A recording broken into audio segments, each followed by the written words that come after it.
Well, a couple nights ago I was asleep. It was about probably about 1:20 in the morning, and you know, we're parked over there at CVS parking lot on Mission Street, where a lot of us park. You know, on Olive and in the parking lot.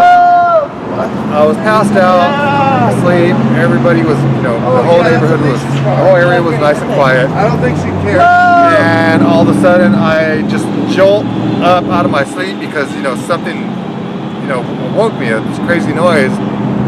And I was so like out of it in a heavy sleep, like it took me actually several some seconds to actually gather my senses and realize what happened. And then when I realized the window was gone, I was like, what the heck? And glass all over me. I looked out, and I also remember, you know, after thinking about it, like once I like jumped up because I woke up, I remember hearing like tires peeling out. Yeah, and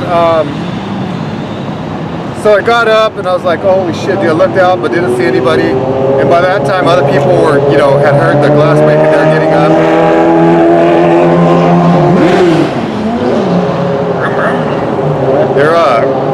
You know, they heard the glass break, so they're, you know, getting up and out of their vehicles to see what happened. And you know, we're just like telling people what happened. And so then we called the police, and the police cop came out and he asked if we seen it, who did it, and nobody's seen anything. He's like, well, there's really nothing I can do about it, you know. So you need to file a report online about it, and then if you do that, then we can try to see if we can get video footage. Here you go. So I said okay, and then he took off, and then we went back to my van, me and Eric, and I think who else? I think Ronnie was there. And I noticed that my curtain on this side was way on the other side. So I pulled the curtain back and, you know, glass off to the side, and this is what I found in there. This is what they threw through my window. And when I found where I lay down, it was probably like only that far away from my head.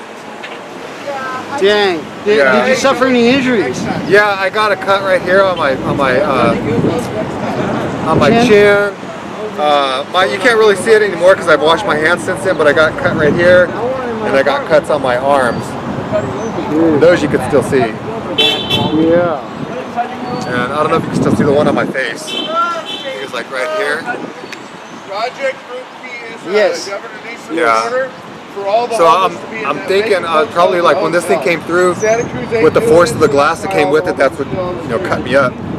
Yeah. And then the next yesterday morning, a sergeant pulled through you know, the parking lot, and we stopped him, and me and Draco said, I asked the sergeant, say, hey, can I get an incident report on what happened last night? He says, well, what happened? I said, somebody threw a chunk of concrete through my van window, and he retorted with, it could have been somebody that lives in one of these houses around here that doesn't want homeless people around here. And I said to him, I said, well, you know, that doesn't give them a legal right to be doing that to people. I don't go to their houses and destroy their stuff. And he agreed with me, and he said, yeah. I said, so, you know, can I get an incident report? He says, well, I'll have one of my officers that patrol the west side come back and talk to you, and no one ever did. Well, what was his name and badge number? Did you get that? No, I didn't. But Draco said that he's a sergeant. I think Alicia said that guy was a sergeant that came through.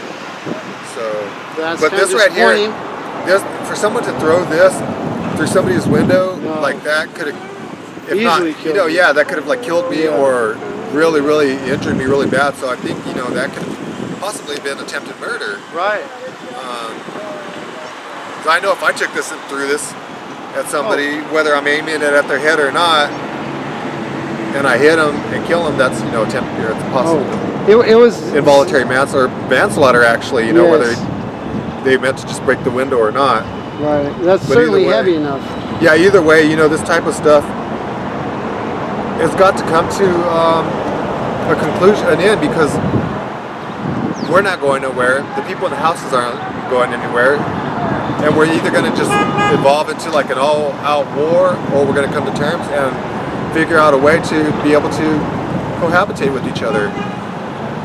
I know there's a lot of people that, you know, have businesses and live in houses and stuff, and they say stuff like, we don't want the drug addicts around, we don't want the, the needles around and this and that. And I get that, I understand that. But they need to understand though that people are people regardless, whether they get high or not. I don't personally. But either way, there needs to be a place for people to be and for people to exist. And I think that would benefit everybody. People that live, in houses that have money included. I don't know, it just makes sense to me to give people a place to be and a place to be, live. Peacefully, yeah. You wouldn't have people, people with businesses and houses wouldn't see as many homeless folks, laying underneath their doorways just to find shelter if they had somewhere else to go, a place to be. Today we're trying to bring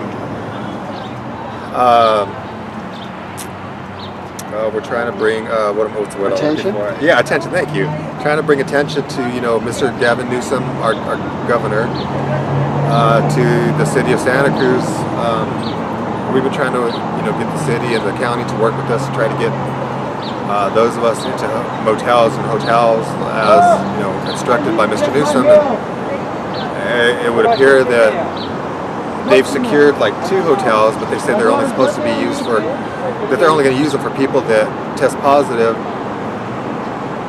or recover from the hospital. Or recovering, but that's not what Mr. Newsom had instructed. That's not what the CDC's telling police not to be destroying camps right now, and they're still doing that. So hopefully if we can get some attention to Santa Cruz and get the officials to do the right thing and get us into motels and hotels like are instructed by our governor, that would be great. That would be great, I think. Yeah. And we're speaking with?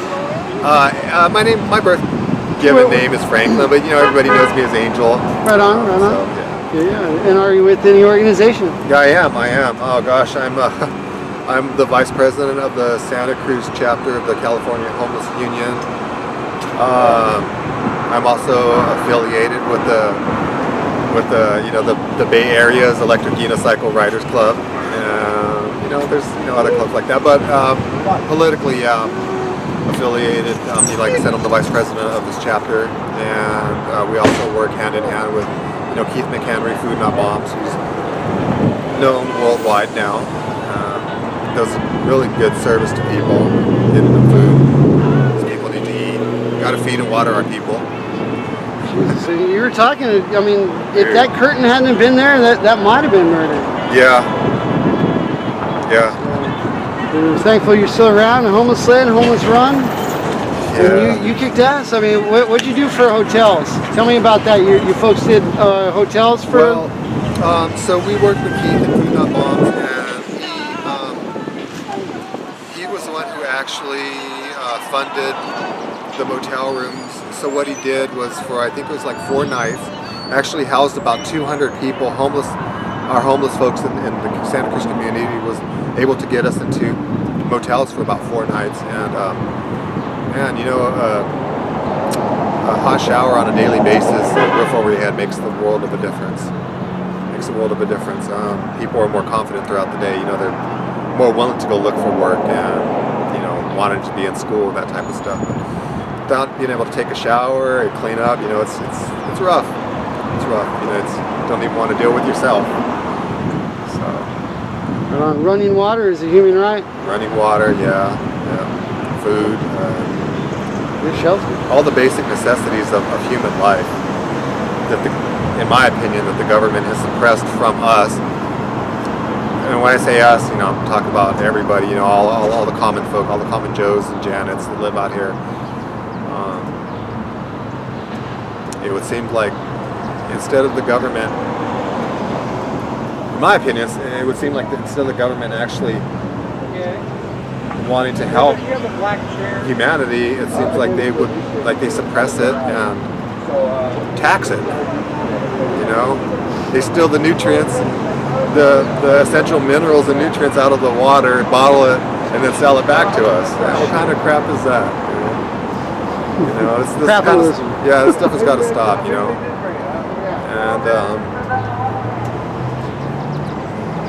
I believe eventually it will. I don't know if we'll see it in my time, and I think that it's going to get a lot worse before it gets better. But eventually, who knows? Maybe someday, humanity, people will respect others.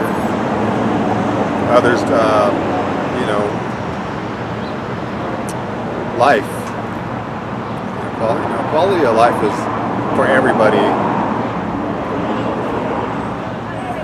Should be,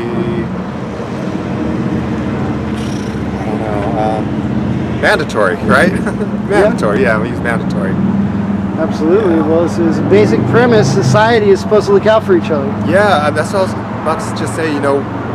It doesn't make sense. People should be caring about one another instead of stepping on someone's head when they see that they're drowning. It would strengthen, in my opinion too, it would strengthen our society as a whole to lift our brothers and sisters up that need a hand. It would benefit the people at the top too. All the way around, I think. The people at the top love money. Well, get the people at the bottom. Give them a hand up. Get them back on their own feet. Get them back into the workforce. Let them make money for themselves and you. It just makes sense.